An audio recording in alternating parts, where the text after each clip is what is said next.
Assalamualaikum warahmatullahi wabarakatuh. Kami dari kelompok 1 akan menjelaskan tentang perusahaan Sirtek.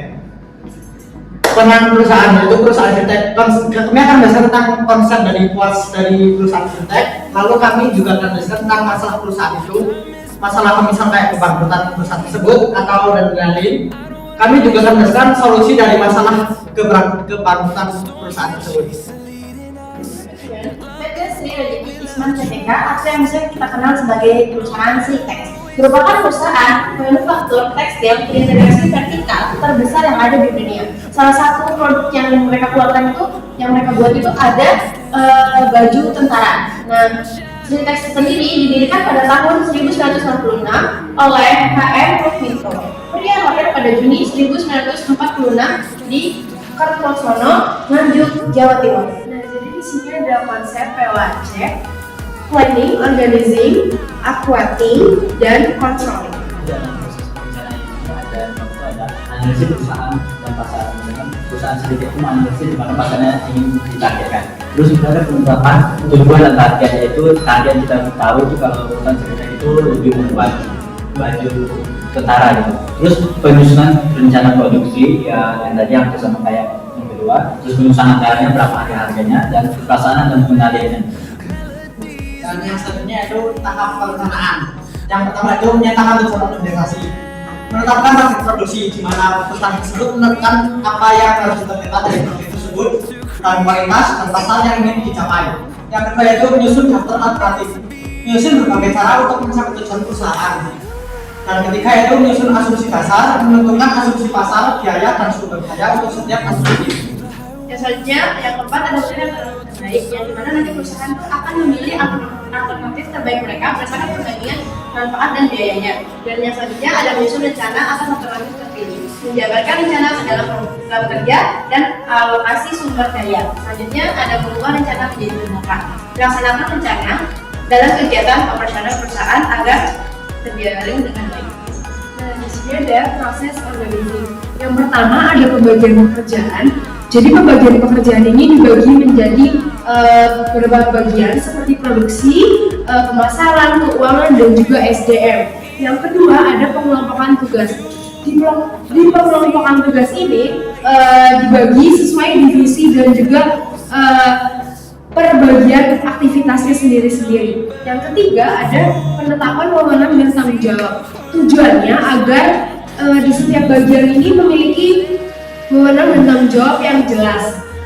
Keempat, ada koordinasi antar bagian yang dilakukan untuk memastikan seluruh divisi bekerja saling mendukung dan juga mencapai tujuan. Divisi pemasaran dan penjualan, divisi SDM, dan terakhir divisi keuangan dan akuntansi.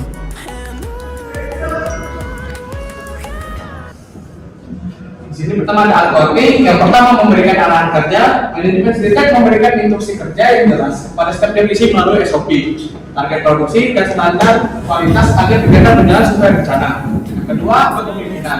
Kepemimpinan perusahaan mengarahkan dan membimbing karyawan untuk melaksanakan tugas sesuai peran dan tanggung jawabnya masing-masing. Yang ketiga, motivasi karyawan. Sritex menerapkan sistem motivasi berupa upah, insentif, dan penghargaan kinerja untuk mendorong produktivitas dan disiplin kerja. Yang keempat, komunikasi. Komunikasi dilakukan secara vertikal dan horizontal antar bagian agar tidak terjadi kesalahan dalam pelaksanaan kerja. Lalu ada tahapan pengendalian.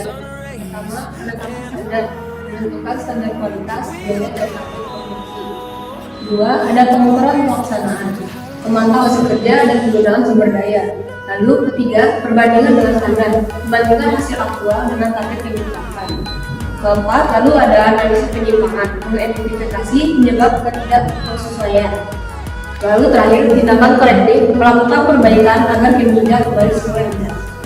Oke, baik, selanjutnya ada fenomena yang terjadi pada PT Sri Rejeki Isman Tbk adalah kebangkrutan dan penutupan total perusahaan oleh tekanan keuangan yang berat, utang perusahaan yang sangat besar, dan kegagalan proses restrukturisasi.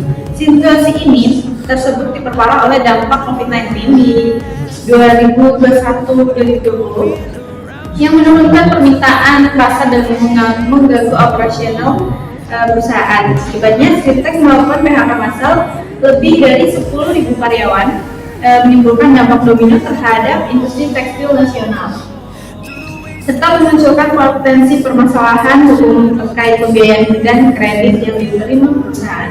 Ya. Yang selanjutnya itu ada dampak. Yang pertama itu lebih besar. Kenapa lebih besar? Karena pengeluarannya biasanya itu lebih besar dari pemasukan. Ini penyebab paling umum. Gaya hidup, kebutuhan yang mendesak atau kebiasaan konsumtif membuat seseorang terus berutang untuk menutup kekurangan. Yang kedua yaitu dampak pandemi, dan yang ketiga yaitu korupsi. Yang selanjutnya itu solusinya. Yang pertama restrukturisasi utang dengan kreditur dan perbankan.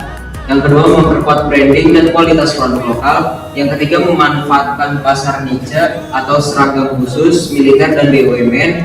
Yang keempat yaitu diverifikasi sumber pendapatan. Yang terakhir yaitu memperluas pasar domestik.